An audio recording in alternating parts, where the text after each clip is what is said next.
तो हम लोग अब उन वेक्टर्स की बात करेंगे जिसके थ्रू हम इस प्रोसेस को पूरा करते हैं, जिनको और क्लोनिंग कराते हैं, कॉपी बनाते हैं। ऐसे वेक्टर्स को हम लोग क्लोनिंग वेक्टर्स बोलते हैं। यानी कि वेक्टर्स आप समझ गए जिसके ऊपर हम किसी भी एलियन डीएनए को ऐड करते हैं और उनकी कॉपिंग करते हैं, क्लोनिंग करते हैं। कॉपिंग कहें या क्लोनिंग कहें एक ही बात है। तो ऐसे वेक्टर्स को हम लोग क्लोनिंग वेक्टर्स बोलते हैं। तो क्लोनिंग वेक्टर्स जो होते हैं मेनली दो होते हैं, प्लाज्मिड्स और बैक्टीरियोफेज। बैक्टीरियोफेज आप जानते हैं कि एक वायरस है जो बैक्टीरिया के ऊपर डिपेंड होता है, मल्टीप्लिकेट करता है। और प्लाज्मिड जो है बैक्टीरिया का एक्स्ट्रा क्रोमोसोमल डीएनए है। आप यहाँ पे देख रहे हैं एक प्लाज्मिड बना हुआ है, इसके बारे में हम लोग पहले भी डिस्कस कर चुके हैं। तो क्यों लेते हैं इनको? क्योंकि दोनों जो होते हैं प्लाज्मिड और bacteriophage has ability to replicate within bacterial cell independent of control of chromosomal DNA. इन दोनों का जो होता है, प्लाज्मिड का भी, बैक्टीरिया का खुद का जो प्लाज्मिड है उसमें भी, और अगर उस पर बैक्टीरियोफेज कोई आता है तो उस पर भी जो एबिलिटी होती है रेप्लिकेट करने की, वो इंडिपेंडेंट होती है बैक्टीरिया के क्रोमोसोमल डीएनए से। तो जो बैक्टीरिया है, बैक्टीरिया का जो क्रोमोसोमल डीएनए है उससे प्लाज्मिड का कोई कंट्रोल नहीं होता, उसके ऊपर प्लाज्मिड के क्लोनिंग के ऊपर कोई कंट्रोल नहीं होता है। उसी तरह अगर कोई बैक्टीरियोफेज भी किसी बैक्टीरिया पे ऐड हो जाता है तो वो भी अपने हिसाब से रेप्लिकेट करता है। और दूसरी चीज़ है कि बैक्टीरियोफेज जो होता है किसी भी जब बैक्टीरिया के ऊपर अटैक करता है तो वेरी हाई नंबर पर सेल, उनका एक बैक्टीरिया जो है वेरी हाई नंबर में होते हैं, मतलब बहुत जल्दी मल्टीप्लिकेट करता है, and have very high copy numbers of their genome within bacterial cell. यानी आप जानते हैं कि बैक्टीरियोफेज वायरस जो है जैसे ही बैक्टीरिया के अंदर एंट्री करता है वो तेजी से मल्टीप्लिकेट करता है और बहुत सारे कॉपी नंबर बनाता है। इस तरह से आपने देखा था इससे पहले के चैप्टर में कि इस तरह से बैक्टीरियोफेज यहाँ पे अटैच होता है और अपना जीनोम या जेनेटिक मटेरियल इसके अंदर इंसर्ट करता है और बहुत जल्दी रेप्लिकेट करके बहुत सारी कॉपीज बनाता है। तो कहने का मतलब कि अगर बैक्टीरिया के अंदर बैक्टीरियोफेज हम देखें तो बहुत हाई नंबर में होता है ना। तो इसको हम कह सकते हैं कि बैक्टीरियोफेज है वेरी हाई नंबर पर सेल या पर बैक्टीरियल सेल, ठीक है, और वेरी हाई कॉपी नंबर भी कह सकते हैं। तो जैसे ही बैक्टीरियोफेज बैक्टीरिया के ऊपर अटैक करता है, अपना जीनोम उसके अंदर इंसर्ट करता है, बहुत तेजी से मल्टीप्लिकेशन करके नंबर ऑफ कॉपीज बना लेता है। तो इस तरह से प्लाज्मिड के बारे में अगर हम बात करें तो प्लाज्मिड जनरली 1 या 2 कॉपीज, 1 और 2 कॉपीज पर सेल होती है, लेकिन ये 15 to 100 कॉपीज भी पर सेल हो सकती है। तो कहने का मतलब हम क्लोनिंग वेक्टर के लिए 2 चीज़ों का यूज कॉमनली करते हैं, एक प्लाज्मिड और एक बैक्टीरियोफेज। और दोनों में एक क्वालिटी है कि उनके अंदर जो क्लोनिंग होती है या कॉपिंग होती है बहुत फास्ट होती है और एक सेल के अंदर बहुत सारे नंबर उनके हो सकते हैं, बैक्टीरियोफेज के भी और प्लाज्मिड के भी, ठीक है। तो कुल मिला के अगर इस प्लाज्मिड के ऊपर या जो बैक्टीरियोफेज का डीएनए है उसके ऊपर अगर हम कोई एलियन डीएनए ऐड कर दें, ऐड करके रिकॉम्बिनेंट डीएनए बना लें, तो उसको हम बहुत तेज़ी से मल्टीप्लिकेशन करा करके मल्टीपल कॉपी बहुत शॉर्ट टाइम में बना सकते हैं। ये भी आप समझ गए होंगे। अगर ये प्लाज्मिड है, इसके अंदर हमने कोई जीन ऐड किया और इसको होस्ट के अंदर डाल करके तेज़ी से मल्टीप्लिकेशन करा के बहुत जल्दी हम उसको नंबर ऑफ कॉपीज़ बना सकते हैं। ये चीज़ हम लोग डिस्कस कर चुके हैं बहुत अच्छी तरह से। इसके बाद आजकल जो हम लोग वेक्टर यूज करते हैं उसको हम लोग इस तरह से जेनेटिकली इंजीनियरिंग करते हैं या उसका डिज़ाइन इस तरह से करते हैं कि वो फॉरेन डीएनए को अपने में इजीली लिंक्ड कर सकते हैं।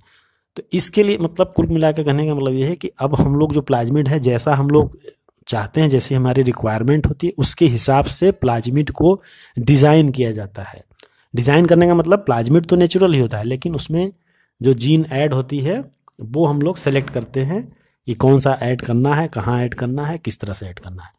तो किसी भी जीन को या एलियन डीएनए को ऐड करने के लिए ये ज़रूरी है, कुछ चीज़ें ज़रूरी हैं, उस प्लाज्मिड में होना ज़रूरी है, उस क्लोनिंग वेक्टर में होना ज़रूरी है। तो वो कौन कौन से फैक्टर हैं जो कि ज़रूरी हैं किसी भी प्लाज्मिड के लिए, ताकि उसका हम क्लोनिंग में या रिकॉम्बिनेंट डीएनए फॉर्मेशन में, क्लोनिंग में यूज कर सकें। उसी के बारे में हम लोग को यहाँ पे डिस्कस करना है कि वो कौन कौन से फैक्टर्स हैं, कौन कौन सी चीज़ें हैं, फीचर्स हैं जो कि फैसिलिटेट करते हैं क्लोनिंग इन अ वेक्टर, ठीक है। तो इसमें सबसे पहला पॉइंट हम लोग डिस्कस कर चुके हैं, ओरिजिन ऑफ रेप्लिकेशन। तो यहाँ पे आप देखिए ओरिजिन ऑफ रेप्लिकेशन पहला पॉइंट है जिसको शॉर्ट में ओरी कहते हैं। तो क्या चीज़ है ये? This is a sequence from where replication starts and any piece of DNA when linked to this sequence can be made to replicate within host cell. तो ये सीक्वेंस क्या है, जहाँ से रेप्लिकेशन स्टार्ट होता है उसी को हम लोग ओरिजिन ऑफ रेप्लिकेशन कहते हैं। जैसे इस डायग्राम में आप देख रहे हैं, ये जो पॉइंट है ये ओरी है, यहाँ से रेप्लिकेशन स्टार्ट होता है। और जिस एलियन डीएनए को, जिस पीस ऑफ डीएनए को हमें रिप्लिकेट कराना है, कॉपी कराना है, उसको हम यहाँ पे जोड़ देते हैं। तो जब ये रिप्लिकेशन स्टार्ट होगा तो उसका भी कॉपिंग हो जाएगा। तो इस तरह से हम जिस डीएनए का कराना चाहते हैं उसको इसी वेक्टर में जोड़ते हैं। कहाँ जोड़ते हैं? ओरी के पास में जोड़ते हैं या ओरी के ऊपर जोड़ते हैं। तो इस तरह से जब यहीं से चूंकि रिप्लिकेशन स्टार्ट होगा और यहाँ पे कोई भी डीएनए होगा तो वो रिप्लिकेट श्योर होगा। तो ये वन फीचर ये हुआ किसी भी वेक्टर का या प्लाज्मिड का एक फीचर है। इसके बाद और कौन से फीचर होने चाहिए? तो क्लोनिंग वेक्टर में जो दूसरा फीचर होता है वो सिलेक्ट होता है इनका सिलेक्टेबल मार्कर होना। तो सबसे पहले हम जानते हैं कि जो नॉर्मली इकोलाई होता है, जो उसका प्लाज्मिड होता है, उसमें किसी प्रकार का रेजिस्टेंस नहीं होता, किसी भी एंटीबायोटिक का रेजिस्टेंस नहीं होता। लेकिन कुछ प्लाज्मिड ऐसे होते हैं जिनमें एंटीबायोटिक, एम्पिसिलिन, क्लोरोमफेनिकॉल, इस सब का रेजिस्टेंस होता है। जैसे कि आप यहाँ पे जो प्लाज्मिड देख रहे हैं इसके अंदर एम्पिसिलिन के रेजिस्टेंस के लिए जीन मौजूद है, टेट्रासाइक्लिन के रेजिस्टेंस के लिए जीन मौजूद है। इसी तरह से और एंटीबायोटिक के लिए भी रेजिस्टेंस मौजूद हो सकते हैं। तो इन्हीं जीन्स को हम लोग सिलेक्टेबल मार्कर कहते हैं। क्यों कहते हैं? क्योंकि इन्हीं के थ्रू हम पता कर सकते हैं कि इस प्लाज्मिड में रिकम्बिनेशन हुआ है कि नहीं हुआ है। कैसे पता करेंगे? अगर कोई भी एलियन जीन इस पॉइंट पे हम ऐड कर देते हैं, टेट्रासाइक्लिन रेजिस्टेंस जीन के बीच में ऐड कर देते हैं, तो क्या होगा? अब ये प्लाज्मिड या ये बैक्टीरिया अगर हम ऐसे मीडियम में ग्रो कराते हैं जिसमें टेट्रासाइक्लिन मौजूद है तो उसमें ये सर्वाइव नहीं कर पाएगा, क्योंकि टेट्रासाइक्लिन की रेजिस्टेंस यहाँ पे हिंडर हो चुकी है, खत्म हो चुकी है। उसी तरह से अगर किसी एम्पिसिलिन के बीच में हम कोई यहाँ पे एलियन डीएनए इंसर्ट कर दें और फिर इस बैक्टीरिया को, इस होस्ट बैक्टीरिया को हम डालें किसी भी ऐसे मीडियम में जिसमें कि एम्पिसिलिन मौजूद है, तो उसमें ये ग्रो नहीं करेगा। तो रिकम्बिनेशन हुआ है कि नहीं हुआ है, ये चीज़ हम लोग इस जीन की वजह से आइडेंटिफाई कर सकते हैं, मालूम कर सकते हैं। इसीलिए इनको हम लोग सेलेक्टेबल मार्कर कहते हैं। मार्कर का मतलब किसी चीज़ को मार्क करने वाला, जिससे मालूम चल जाता है कि ये चीज़ है या नहीं है। तो अगर ये जीन मौजूद है और ये अपना डिस्टेंस शो नहीं कर रहा है, इसका मतलब इसमें रिकम्बिनेशन हुआ है।